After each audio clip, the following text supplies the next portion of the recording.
Buenas, mi nombre es Mabel de los Santos y le estaré presentando el proyecto final de la asignatura Selección de los materiales, que es selección del material y proceso de la cubierta de un mouse. Primero comenzaremos con la etapa de traducción. Esta consta de plantear las bases por las cuales se va a regir el proyecto. Aquí tenemos que nuestro producto es un mouse. El mouse es un dispositivo de entrada que sirve para seleccionar, ejecutar, mover o copiar, entre otras funciones, iconos en una pantalla de computador. Nuestra parte seleccionada fue la cubierta del mismo. Esta es la parte superficial del mouse, como podemos observar aquí, que llega a proteger todos los circuitos internos del mouse. Este además influye en la belleza y estética del mouse. Características básicas de la cubierta de un mouse son que pueda soportar el peso de la mano en que se apoya, que sea ligero, duradero, reciclable, económico y resistente a la humedad. La relación de las características deseadas y las propiedades del material. Estas son soportar peso, que el límite elástico sea adecuado y alto esfuerzo cortante, ligero, que tenga una baja densidad, duradero, alta resistencia a la fatiga, alta durabilidad, alta resistencia al impacto, temperatura adecuada. Reciclable, esto quiere decir que sea eco-friendly, baja huella de carbono, económico, bajo costo, resistente a la humedad, resistente a aguas débiles y que no se doble, alto módulo de Young. Aquí tenemos como restricciones no negociables que estas son las que se requieren para la buena elaboración del producto y son indispensables ya que son los requerimientos del usuario o cliente. Estas son el límite elástico adecuado, es la tensión máxima que un material elastoplástico puede soportar sin sufrir deformaciones permanentes ni reducir su vida útil. La baja densidad, el producto debe tener menor cantidad de masa en comparación a su volumen. Esto quiere decir que debe ser ligero. Temperatura, la temperatura debe de ser la adecuada. Alta resistencia a la fatiga, debido a que tendrá un peso constante que será la palma de la mano. Alta resistencia al impacto, el producto debe tener una elevada resistencia a los golpes, lo cual minimizará las posibles rupturas. Alta durabilidad, el ciclo de vida de este producto debe de estar entre 10 y 30 años. La resistencia a aguas débiles debe de resistir a la humedad. Como características negociables tenemos el material que sea económico. Esta especificación o característica se debe tomar en cuenta, pero no es necesario darle mayor importancia. Reciclable, es conveniente que el material que esté elegido sea reciclable, pero no es una prioridad para la elección del mismo. Baja huella de carbono, debemos considerar que el material que sea elegido tenga baja huella de carbono y bajo impacto ambiental, pero no enfocaremos de lleno en eso. Y que sea eco-friendly, es importante que el material elegido tenga un bajo impacto ambiental. Nuestro objetivo de la cubierta del mouse es maximizar la resistencia a la fatiga del material. Las variables libres y restricciones geométricas son, como variables libres tenemos la selección del material a escoger para nuestro objeto de estudio y el proceso de producción del material. Como variable geométrica tenemos que la cubierta del mouse debe ser de forma ovalada. Ahora pasamos a nuestra segunda etapa, que es el filtrado. Aquí se encontrarán los cálculos que se requieren para la fase siguiente, que sería clasificación o ranqueo. Aquí tenemos que el diseño de la cubierta. Primero tenemos que definir las propiedades a utilizar para llevarse a cabo. Se debe comenzar definiendo su diseño básico, el cual será tomado a partir del modelo del mouse Amazon Basic, el cual nos servirá como base para calcular las propiedades más notables y obligatorias del material investigado. Primero tenemos el área de la cubierta. Como es una cubierta ovalada, tomamos el área de un óvalo, que sería pi por r, obteniendo como resultado 0.0020 994 metros cuadrados. Diseño a evaluar. Este diseño, eso es una hoja cóncava reentrante profunda no asimétrica al eje. El esfuerzo máximo. Para el cálculo del esfuerzo máximo se tomó la fuerza que ejerce la mano de un hombre promedio, tomando del estudio de sección neumológica del Hospital Polanco. Este sería de 27.55 kilogramos. Nuestra fuerza sería de 269.99 newton, dando así nuestro esfuerzo máximo de 0.1286 MPa. Aquí tenemos que el límite elástico es de 0.1607 MPa. Tenemos que la elongación sería, nuestro valor de elongación utilizado es el recomendado, que es entre 3 y 4.5%. Nuestro módulo de Young, tenemos que multiplicamos el 0.16075 dividimos entre 0.03, que sería el valor de elongación que tomamos. Este nos daría como resultado 0.0053 GPa. La tenacidad a la fractura, tomaremos el valor ideal para la energía superficial, mostrado aquí, que nos da como resultado 0.003273 MPa por m a la 1 medio. Aquí tenemos que la temperatura máxima de servicio que puede resistir la palma de la mano en un mouse es 50 grados Celsius. Aquí tenemos la introducción de los límites en Granta. Introducimos el módulo de Young, el límite de elasticidad, la tenacidad, la fractura, la temperatura, como se muestra aquí. Aquí pusimos que debe resistir a ácidos débiles, ya que debe de aguantar el sudor. Y estos fueron los resultados obtenidos del filtrado, que fueron 826 de 4169 dados por el software Granta. Aquí tenemos más resultados. Ahora vamos con la tercera etapa de nuestro proyecto, que sería ranqueo.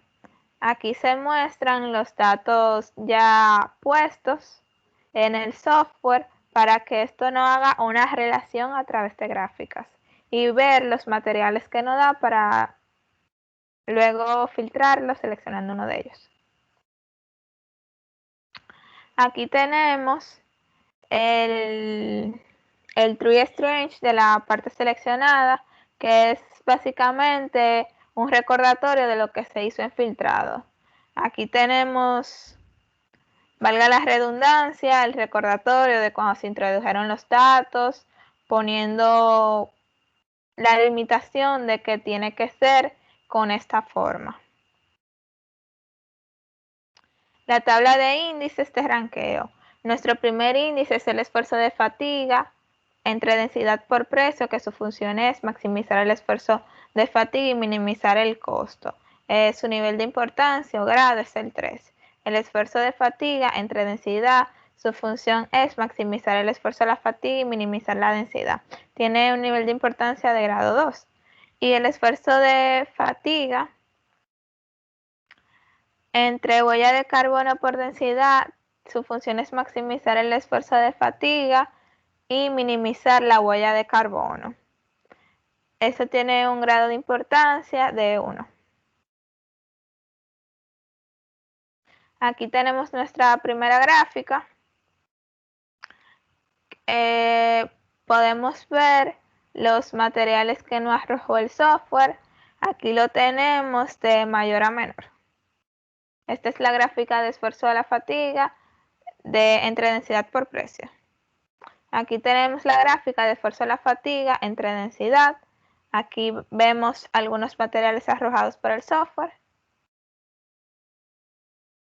Y por último tenemos el esfuerzo de la fatiga entre la densidad por la huella de carbono. Estos fueron los materiales que nos arrojó Granta. Y aquí se encuentran de mayor a menor, siendo el mayor de 566 hasta 882. Aquí tenemos la relación de los índices con la calificación, orden con calificación, teniendo que el mayor fue el material al 65%, con un orden número 6, y este se multiplicó por el grado de importancia, que era un 3, por tanto nos dio 18, y así sucesivamente. Aquí tenemos el índice de esfuerzo de fatiga entre la densidad. Tenemos, igual que la tabla anterior, la relación que hay entre el orden y el grado de importancia. En este caso es valor 2, por tanto el primer material tiene un orden 6, se multiplicó por 2, nos dio 12. Y así sucesivamente. Aquí por último tenemos el índice de esfuerzo de fatiga entre densidad por la huella de carbono. Tenemos el material platino-rodio, orden 6. Este se multiplica por el grado de importancia o nivel, que sería 1, por tanto nos dio que es 6. Aquí tenemos nuestra matriz de selección, en el cual nos dio que nuestros 3 materiales a elegir con mayor valor fueron el platino rodio con un 21% en total, un 21%, el al 50% longitudinal con un 19% y el al 65% longitudinal con un 18%. Aquí tenemos los resultados más resumidos. Ahora vamos a la documentación. La documentación es la etapa final de nuestro proyecto. Aquí se mostrarán la relación que hay del material que se va a seleccionar versus el actual, la huella de carbono y el proceso a elegir. Aquí tenemos que el primer material es el platino rodio, 40% RH. Aquí tenemos algunas de las propiedades, la cual analizamos. En segundo lugar tenemos el al 50% longitudinal. También tenemos algunas propiedades como son las propiedades mecánicas físicas, el impacto, precio, entre otras. Y aquí tenemos en tercer lugar el al 65% longitudinal. Tenemos algunas propiedades, las cuales comparamos entre sí, entre las dos primeras y esta, dándonos como mejor resultado el platino rodio. Este lo comparamos con el material actual, que fue el TPU molding, dando como resultado que el material actual tenía una mayor huella de carbono que este 32.5, mientras que el material propuesto es de 2.35 por 10 a la 6. Por tanto, favorece el material propuesto. Aquí vamos a ver la elaboración de proceso. Primero comenzamos con la traducción del proceso, que tenemos como restricciones fundamentales que el material a utilizar es el platino rodio, 40%. La forma seleccionada fue Dichschet El tamaño del lote es de 1000 unidades. El objetivo es minimizar el costo de la inversión inicial y maximizar la tasa de producción a través del proceso más adecuado para la elaboración de este producto. Tenemos como variable libre el proceso a seleccionar o a elegir. Aquí tenemos el filtrado del proceso. Tenemos primero poner, utilizando en el software, el universo de procesos. Tenemos que seleccionar nuestra forma, que fue la hoja cóncava mencionada anteriormente. Aquí debemos en el límite seleccionar la forma. Tenemos los atributos físicos, que fue la masa, que fue 0.07, y atributos económicos, que fue la cantidad de unidades que llevará, que fueron 1000. Aquí tenemos como resultado del filtrado que el software nos arrojó 5 materiales de 5 procesos de 249, siendo el mayor slip casting. Aquí tenemos el ranqueo. Tuvimos como índice para la elaboración de este proceso la proporción de uso del material por la tasa de producción entre el costo de inversión inicial. Como podemos observar aquí gráficamente, slip casting fue el mayor. Aquí tenemos la documentación del proceso. Nosotros elegimos el proceso slip casting, por lo mencionado anteriormente. Aquí tenemos un esquema del proceso, como se puede observar. Este proceso consta de la fundición barbótica, que se prepara una barbótica a base de agua de polvo metálico y se vierte en un molde poroso de yeso. La barbótica debe tener una viscosidad baja para fluir fácilmente dentro del molde. El molde absorbe parte del agua y la barbotina forma una capa semidura en la superficie del molde. Cuando se ha acumulado con un suficiente espesor, se vierte la barbotina restante. La fundición verde se seca más y luego se sintetiza de manera habitual. Debido al alto contenido del líquido de la barbotina, se produce una gran contracción por deslizamiento del polvo metálico. Tiene aplicaciones comerciales muy limitadas este proceso de fundición. Esto fue una breve explicación del proceso de fundición. Aquí tenemos algunos datos importantes que nos presenta este proceso, que son los atributos físicos. O sea, aquí está el rango de la masa, que puede ser de 0.05 hasta 50, la tolerancia de 0.5 a 1 mm, los atributos económicos, entre otros. Podemos concluir que para este proyecto, luego de haber utilizado de una forma estratégica el proceso de selección de materiales propuesto por Michael Ashby, lo utilizamos en el software CES EduPack Granta 2020. Pudimos elegir el material y el proceso de fabricación del mismo, siendo adecuado para nuestro objeto de estudio, el cual era la cubierta de un mouse. El material seleccionado fue el platino rodio 40%, con el proceso slip casting. Fueron los que cumplieron los requerimientos del producto. Muchas gracias.